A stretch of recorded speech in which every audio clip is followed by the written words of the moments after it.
leíste, quizás lo escuchaste en aire, ya pasado algunas horas, ¿no? Y es importante todo lo que vamos a conversar con Rodrigo, a quien le agradecemos la amabilidad. Rodrigo Miró, nuestro compañero en la ciudad de Rosario, corresponsal de aire, y esta posibilidad que tenemos de charlar con alguien que está en el lugar, que conoce mucho, ni hablar Rosario, sino también todo lo que tiene que ver con los líderes de las barras, tanto la de Newell's como en este caso la de Rosario Central. A Rodrigo lo saludamos, le decimos buen día desde la ciudad de Santa Fe con 22 grados, una jornada maravillosa. Rodrigo, bienvenido, ¿cómo estás? ¿Cómo andan? ¿Cómo les va? Buen día para ustedes. Un saludo, como digo siempre, ya es mi latiguillo, para la querida audiencia de aire de Santa Fe que nos escucha en cada rincón de la provincia. Y hoy más que nunca, Rodri, porque son las primeras horas de un hecho, leía, bueno, te seguía por Twitter, leía ya algunas primeras repercusiones de dirigentes, pero bueno, antes del análisis de lo que puede llegar a venir a partir de ahora, me parece que está bueno empezar desde cero, ¿no? Quizás hay muchos que no se han enterado qué pasó después del partido entre Central y San Lorenzo, Rodri. Sí, vamos a hacer esto, si tenemos un minutito, vamos a hacer un poco de contexto para que la gente que nos escucha, supongo que buena parte de la audiencia nos escucha desde la capital provincial, desde la ciudad de Santa Fe, conoce quizás de ir a la cancha de Colón, la de Unión. Hago este primer paraguas, abro el paraguas con esto. La cancha de Central, dentro de la cancha de Central, hace años, pero años, que no hay incidentes.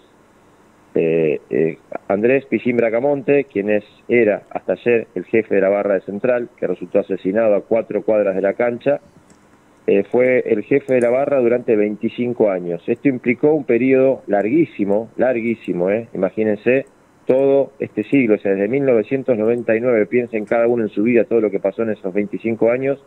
Bueno, en todo ese tiempo, dentro de la cancha de Central, el líder absoluto de la barra fue Pichín Bracamonte. Para que también se entienda lo que pasó anoche y la dimensión de lo que puede pasar desde ahora. Para haber llegado a ser el jefe de la barra de Central, Pichín tuvo, como no sé si ustedes ahí en el estudio y la gente nos escucha, supongo que tendrá la complicidad enseguida, las viejas barras de los 70, los 80, las que se agarraban a piña, a cuchillazos, en los paradores de las estaciones de servicio, cerca de las inmediaciones de la cancha, ese estilo. Ahora, una vez que llegó a ser el jefe de la barra, ya en los últimos años tenía Pichín Bracamonte un estilo más, si se quiere, más de vida de empresario. Vivía en un country en la localidad de Barlucea, no iba al estadio, no porque no quisiera, sino porque no podía entrar. Desde 2018 tenía prohibición de parte de la Previde para entrar a los estadios de la Argentina. En aquel momento lo encuentran revendiendo entradas en las inmediaciones de la cancha de Lanús, en un partido que era en 2018, Copa Argentina, Central jugaba con Talleres de Córdoba. Desde aquel momento, digo, aún no yendo a la cancha, esto ya es un análisis sociológico, les digo, o sea, más allá de los datos de policial, judicial o de conocedor del fútbol, es sociológico. Imaginen un tipo que sin poder entrar a la cancha sostuvo hasta ayer mismo el liderazgo de la barra. Eso habla de poder.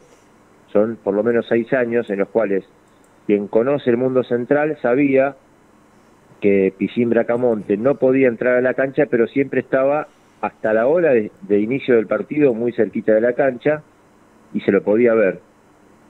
En agosto de este año, y disculpen si es medio desordenado cómo les presento la información, en agosto de este año, en el punto donde siempre se encontraba Pichín con la barra, donde se generaba el encuentro de la barra antes del ingreso a la cancha, cuando termina el partido clásico con Newell's, a 100 metros del estadio, no más que eso, alguien desde una moto les dispara 12 veces. Salvó su vida de milagro ese día. Tenía un chaleco antibalas que dicen que usaba. Recordemos que con el de ayer fue el 30º atentado contra Pichín Bracamonte. Él solía decir, de hecho esa misma noche cuando salvó su vida, gente de su entorno me decía que fue a curarse al hospital y después fue a cenar con gente de la barra y les decía, con este atentado ya tengo 29 de los que me salvé. Bueno, ayer no pudo salvarse, ayer iba de copiloto en una camioneta blanca, una Chevrolet S10, desplazándose muy despacio, porque era la hora en la que la gente salía de la cancha, después de ver el partido entre Central y San Lorenzo, y desde el costado izquierdo, o sea, desde el lado del conductor, los balearon a él y a quien manejaba la camioneta, que era Daniel Rana Atardo, un histórico y también muy polémico dirigente o delegado de UPCN en uno de los hospitales de la ciudad, y mano derecha de Pillín, conocido de él, integrante de la barra. La última, ahora los digo a ustedes para que me digan para dónde seguir. Ambos habían sido noticia a nivel nacional en 2 mundiales. En 2014, Mundial de Brasil, el Rana Atardo fue deportado, estaba en la lista negra que tenía el comité organizador del Mundial de la gente que no podía entrar a las canchas de fútbol en 2014. Él ese día dijo: yo soy apenas un hincha de Central, estoy con mi mujer de luna de miel, no soy un barra. Bueno, ayer terminó asesinado manejando la camioneta en la que viajaba Pillín. Y Pillín, además de las tantas noticias policiales y causas en las que ha estado involucrado, en 2010 fue deportado de Sudáfrica por el mismo motivo, estaba en la lista negra de la FIFA. Bien, estamos hablando con Rodrigo Miró, una introducción que valía la pena para describir a la persona, ¿no? En este caso, Pillín Bracamonte, asesinado el sábado de la noche en la ciudad de Rosario. Mientras Rodrigo nos cuenta, y para los que nos siguen con la imagen, vamos repasando nosotros imágenes de lo que fue el postpartido, ¿no? Con la presencia policial, con esa camioneta S10 que nos describe Rodrigo, manchada, ensangrentada. Hay mucho otro material que está circulando por redes sociales que se nos hace imposible compartir porque son de extrema violencia las imágenes. Y bueno, consideramos que no es pertinente, digamos, mostrarlo. Incluso hay algunos audios. Incluso, Rodrigo, se vivieron momentos de tensión en el traslado. El traslado de estas dos personas, de Bracamonte y de Atardo, ¿fue de forma particular cuando llegan al hospital, donde también hubo algún momento de tensión? Miren, ahora vamos a lo que pasó anoche. Sí. Termina el partido entre Central y San Lorenzo. Esa camioneta que ustedes describen, la S10, para quien sale de la cancha, quien alguna vez fue a la cancha, sabés que el momento en el que salís de la cancha, salvo que salgas unos minutos antes, es imposible ir rápido. Tenés que ir a la velocidad en la que va la gente caminando, gente que va buscando sus autos a paso de hombre. A esa velocidad circulan los vehículos. Bueno, la S10 circulaba a 4 cuadras de la cancha, muy despacito, saliendo del estadio, y acá yo diría que al menos para tener en cuenta, no es ninguna certeza, pero sí una hipótesis que el fiscal después puede trabajar. En el lugar en el cual ocurrieron los hechos estaba apagada la luz del alumbrado público. Esto no quiere decir, hay una empresa que mantiene el servicio de alumbrado público, yo no sé, la verdad, discúlpenme la ignorancia, no sé desde dónde y quién y cómo se corta un sistema de alumbrado público durante 2 cuadras, y vos podés ir y cortar un cablecito como en las películas, que hay que bajar un botón, bajar una palanca.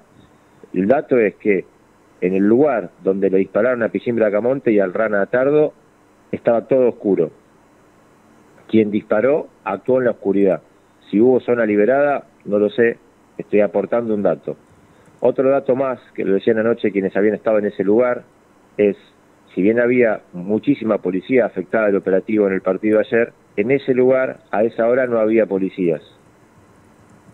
Vuelvo a decir, si esto tuvo que ver con una casualidad, no lo sé. Si hubo definición, no lo sé. Lo que sí sé es que en el lugar donde se produjeron los disparos no había luz ni había policías. Rodri, el repaso de 2 cuestiones que me quedaron en el tintero. ¿A cuántas cuadras en definitiva fue de la cancha de Rosario Central y cuánto tiempo pasó desde que terminó el partido? ¿1 hora, más o menos, o más? No, apenas terminó el partido. Apenas. 4 cuadras de la cancha y el partido había terminado hacía 10 minutos. No el momento donde más gente... Claro. Viste que vos, quien me escucha, ustedes, si van a la cancha, sabés que por ahí, si vas a la cancha y decís, mira, me voy 5 minutos antes, por ahí te evitás el caos de gente. Y si al revés, decís, mira, me quedo, no sé, comiendo una pizza acá en la pizzería, en el puesto que está a la salida de la cancha, y espero que la gente se vaya, y espero media hora, 1 hora para que esté más tranquilo.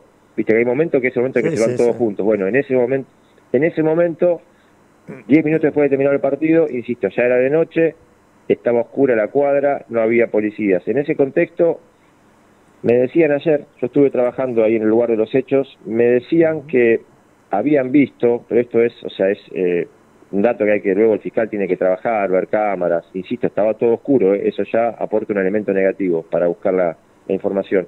Me decían que había al menos 2 chicos jóvenes, eso describían, no lo tomen como una información, es como así, información de calle. 2 chicos jóvenes que habían estado entrando y saliendo con cara como de mucha preocupación, con cara de nervios, que no pedían nada, en un bar. O sea, este hecho ocurrió en una esquina en la cual hay un bar muy reconocido, muy tradicional, una pizzería, un bar de comidas en el cual es un punto siempre, antes de la cancha, después de la cancha, inclusive cuando Central juega de visitante, siempre se llena de gente que va a ver el partido en ese lugar.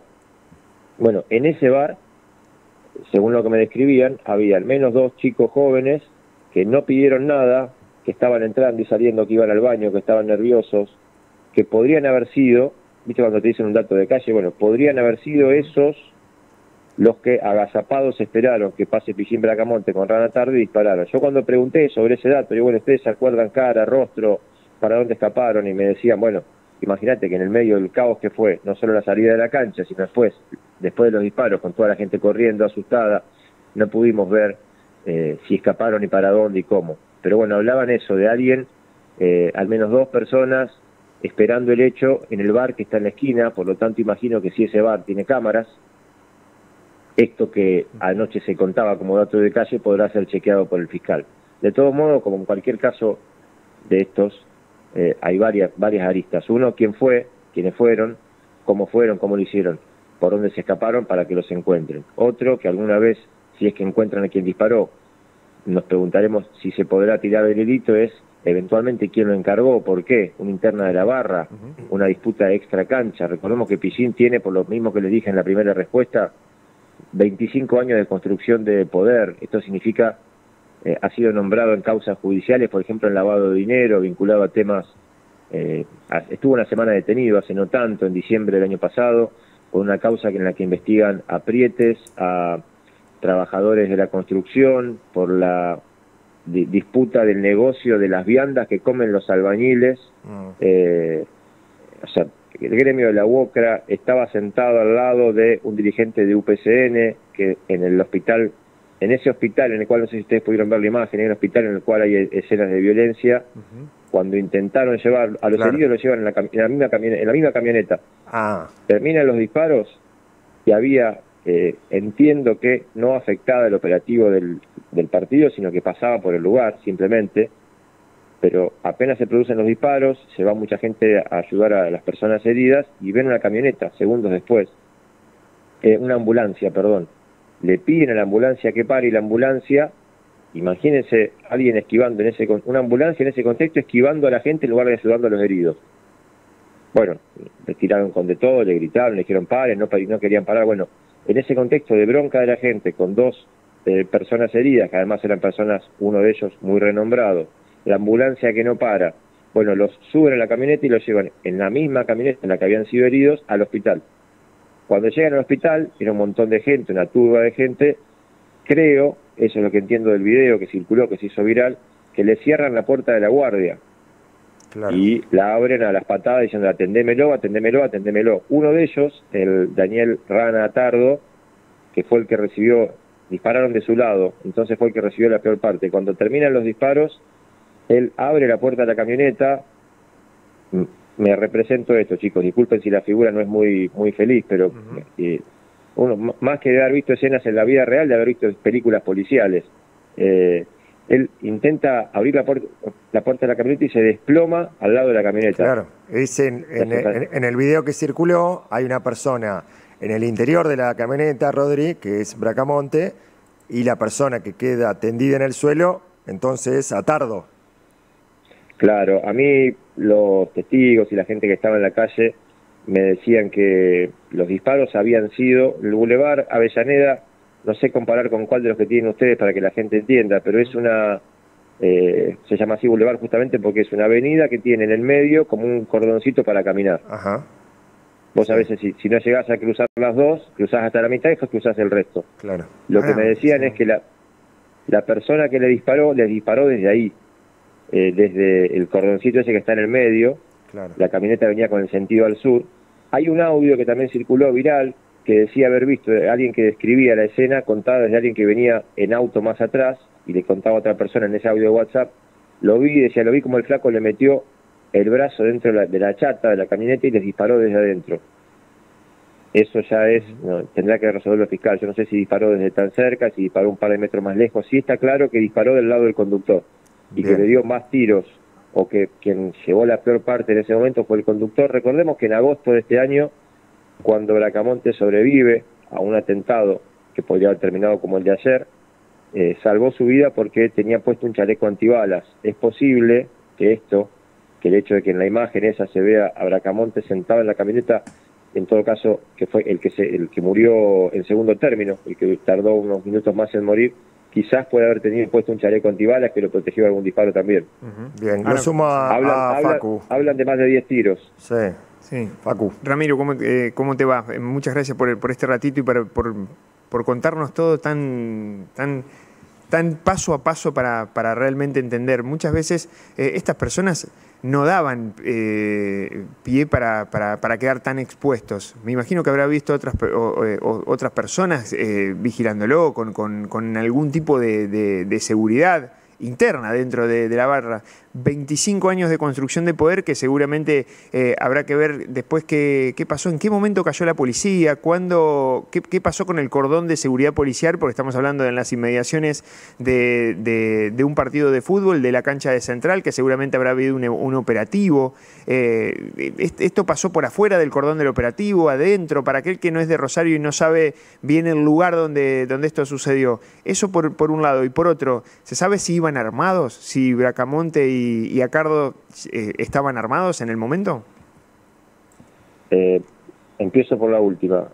Pichín ha tenido causas en las cuales, o sea, ha tenido cuitas con la justicia en estos tantos años en los que ha sido jefe de la barra, alguna vez por tenencia de armas. No era alguien que tuviera fama de estar enfierrado, como se dice en la calle. Es un tipo, vuelvo a decir, en los últimos años se había convertido en un perfil de empresario, viviendo en un country en Ibarlucea, y se hablaba siempre del poder que tenía, el manejo, los aprietes, pero siempre dando órdenes. Yo vuelvo a decir esto que me parece alucinante también para pensar en la historia de vida de un tipo así, ¿no? 25 años siendo jefe de la barra de un club que convoca semana por medio 40.000 personas, y vos tenés, o sea, no es solamente el manejo del paravalancha, si se putea al técnico o no se putea al técnico. Ser el jefe de la barra de Central significa, como imagino que es lo que disputan también cuando hay interna la barra de Colón, cuando hay interna la barra de Unión, es manejar los cuidacoches en las inmediaciones del estadio, es manejar los puestitos de camisetas y de gorras en las cercanías del estadio, es manejar, siempre te dicen también, la venta. O sea, hay un montón de cosas vinculadas al negocio del fútbol y al negocio de la barra que Pichín manejaba sin necesidad de ser violento. Con esto preguntábamos recién. Ahora, hay que pensar también, ya esto es más reflexión que información, o mezclada las dos cosas. Si ese poder, esos 25 años, había empezado a tener fisuras y no la notamos, al menos dentro de la cancha. Digo, dentro de la cancha no hubo, ayer inclusive, ningún incidente, cuando viste que a veces se muestran en los estadios de la Argentina y en otros lugares del mundo, pero en la Argentina sobre todo, disputas a los tiros, a las piñas por sectores de la barra dentro de la cancha del mismo club. Bueno, en Central eso no había pasado. Si hubo una interna de la barra y había una disputa de la barra que se evidenció ayer, y esto es una interna de la barra para quedarse con el control de la barra, fue sotoboche, fue por fuera de la cancha y no nos enterábamos mientras estaba el partido. Yo pondría así un mojón, Facu. Hoy es noviembre, el 22 de octubre, no me quiero mezclar las fechas. El 11 de agosto fue la balacera contra Bracamonte. Después del Clásico. Después del Clásico, en un rinconcito, esto hay que decirlo,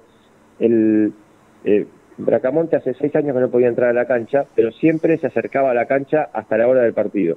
Y todo el mundo sabía, todo el mundo que conoce a Central sabía dónde se juntaba Pichín con la barra, que es en el Parque Alem, muy cerquita de uno de los accesos a la Popular. Bueno, el día del partido clásico con Newell's lo balean en ese mismo lugar. Ese día tampoco había policía. Yo recuerdo haber dicho al aire, en Aire de Santa Fe, esta información, que me parecía que yo no diseño ningún operativo de seguridad, pero que si yo pudiera diseñar un operativo de seguridad y pongo 800 policías o 600 a cargo del control de la cancha, uno de los puntos a controlar es donde esté Pichín Bracamonte. Ese día no había policía donde estaba Piscín, en el punto donde estaba siempre. Ayer tampoco había en el punto por el que pasó y le dispararon. Vuelvo a decir, no sé si es un error del operativo, si es una casualidad. El dato objetivo es que no había policía.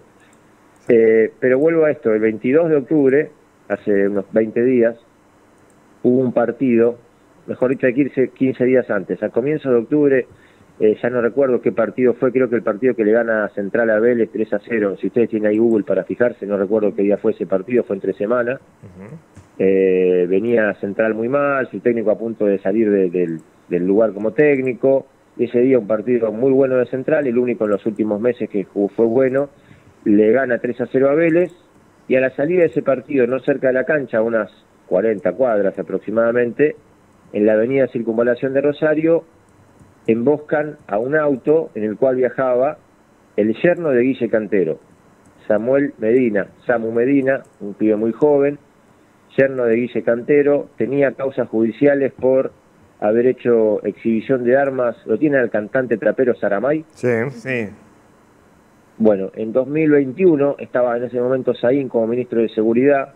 Hubo una causa judicial por exhibición de armas contra Saramay, el trapero, que vino a grabar un video a Rosario, y en ese video, era un videoclip en el cual posaban con él, vestidos con las camisetas de Central y con armas de verdad, con fusiles y demás, ametralladoras, integrantes de la banda Los Monos, integrantes de una camada juvenil de la banda Los Monos. Entre esos jóvenes estaba Samuel Medina, un pibe joven que no se le conocieron muchas más causas, pero decían que estaba como construyendo una segunda o tercera línea juvenil de la banda Los Monos. A Samu Medina lo matan a la salida de la cancha de Central. Tenía, junto con él, dijo la policía ese día, el dato, la PDI, tenía entradas del partido Central y Vélez. Saliendo de la cancha lo matan a Samu Medina, muchos disparos. Ese día había con él un joven también en el auto y una nenita, que ninguno de los dos fueron baleados, o sea, fueron a balearlo a él ese día. En el partido siguiente, que juega Central de local, creo que fue con Defensa y Justicia. Con Banfield.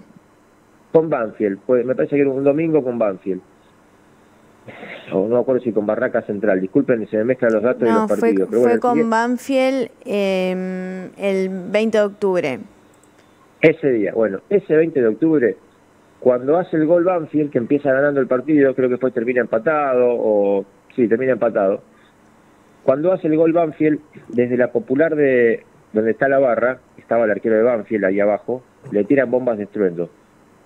El partido se suspende, el árbitro hace señas que vayan a tomar agua en esos minutos, mientras tomaban agua los jugadores. No sé si la transmisión, no recuerdo qué pasó en la transmisión de esa imagen, pero con el partido suspendido, un grupo de 4 o 5 hinchas jóvenes de Central se suben al alambrado y cuelgan una bandera.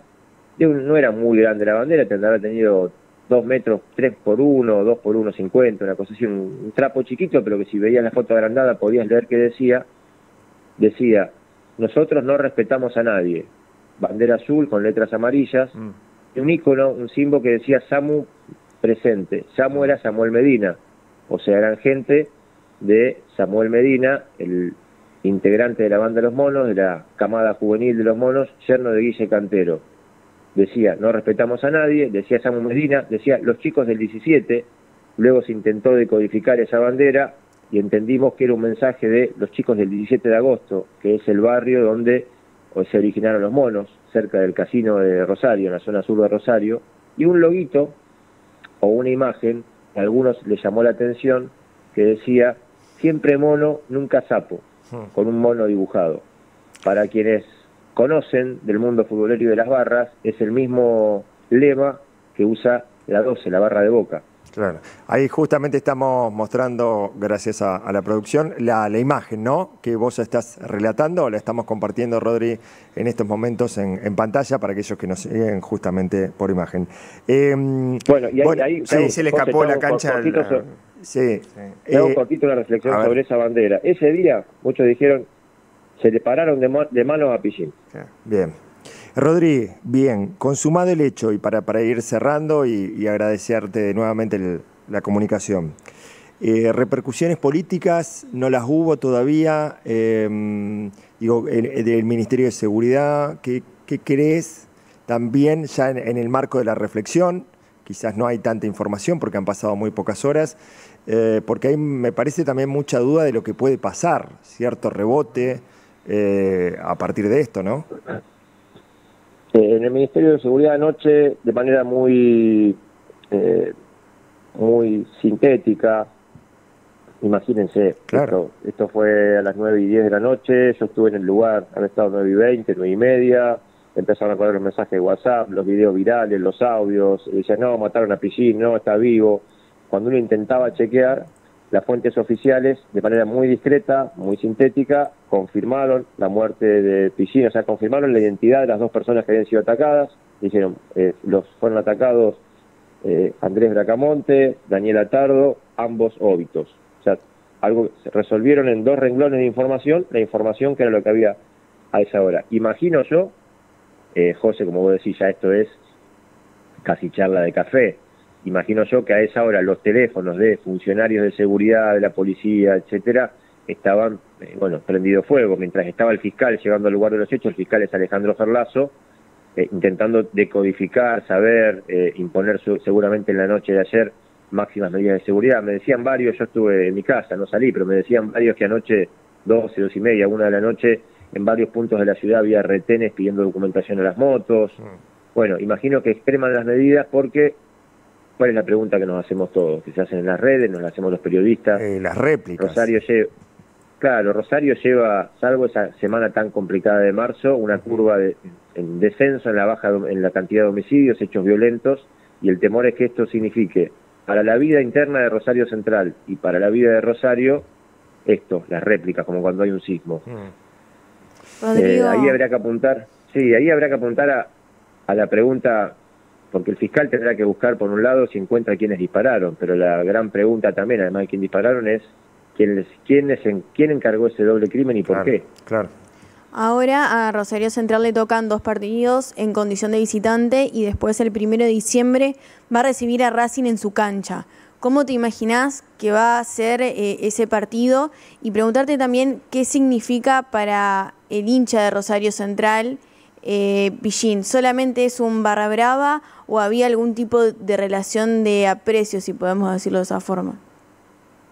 Si vos recorres redes sociales, si vos recorres cuentas vinculadas a Central, si recorres Twitter, X, vas a ver conmoción, primero, mensajes del tipo, por ejemplo, una de las cuentas vinculadas a Central esta mañana ponía, no es momento de decir muchas palabras, simplemente un saludo al jefe. En el barrio, recuerdo el día de agosto, cuando fue la balacera contra Bracamonte al finalizar el partido con Newell's, en el barrio la gente se preguntaba mucho, ¿viste que le dispararon a Andrés? O sea, con ese tipo de familiaridad. Ha sido, en estos años, un vínculo para quienes conocen el mundo central, un vínculo de mucho respeto, que se había ganado, se lo había sabido ganar en su momento, y luego, ya ejerciendo el control de la barra, un vínculo de mucho respeto. Y yo les diría esto, vuelvo a lo que les dije en el inicio, entiendan, un club muy popular, o alguien que, un club que tiene semana por medio, cuando juega local, 40.000 personas, juegue contra quien juegue, esté en la posición en la que esté en la tabla del campeonato, había conseguido el club en estos años una paz total. Eso, yo creo que esto ya es una reflexión que hago personal, creo que quienes les preguntás por Bracamonte, independientemente de sus negocios que pudiera tener y las causas judiciales por las cuales pudiera estar acusado, el respeto de alguien que había logrado o que había ejercido ese poderío y ese control, a la hora de pensar el club dentro de la cancha, había gobernado en paz. ¿Se entiende el concepto? Tal cual. Rodrigo, bueno. Imagino para la pregunta tuya, el primer partido de local que va a ser con Racing, con Ariel Holland, que de hecho, volviendo al plano deportivo, el lunes asume Ariel Holland como técnico de Central. Bueno, su primer partido de local en Central va a ser en este contexto. ¿Qué dirán las banderas? Uno imagina que si el reinado de Pichín Bracamonte no está en disputa y se sigue ejerciendo, habrá un enorme telón recordando a Pichín Bracamonte. Si el reinado de Bracamonte se terminó y está en disputa, habrá escenas con incidentes y me tocará contarles a ustedes situaciones complicadas dentro de la cancha, distintos liderazgos, facciones. ¿Cuál de los dos escenarios es el que viene? La verdad no lo sé. Rodri, gracias nuevamente, te mandamos un abrazo y bueno, cualquier novedad.